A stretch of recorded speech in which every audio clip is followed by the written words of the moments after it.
Italian automatic cashier. Tara mag-shopping mga kabeshi. So it's winter time na naman mga kabeshi dito sa Rome, Italy.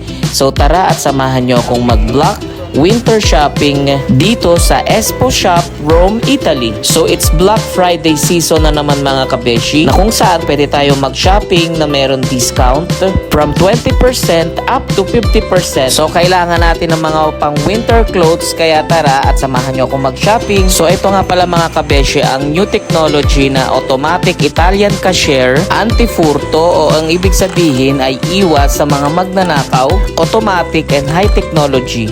So tara mga kabeshi at samahan nyo ako later mag-unboxing ng ating mga shopping.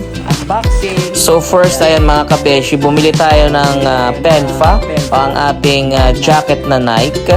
Ayan, super nice at talagang napakainit sa katawan. Then next ito namang ating black na lana na pwede rin natin gamitin sa winter. Ayan. And then last but not the least, ang ating pants. Ayan. So lana din siya at mainit sa katawan na kailangan natin ngayong taglamig. Ang total na pinagbayaran natin mga kabeshi ay 42 euro and 25 cents. In peso, 2,930 and 95 centavos. Talagang malaki ang ating na discount. So happy Black Friday shopping to everyone. Ciao, arrivederci!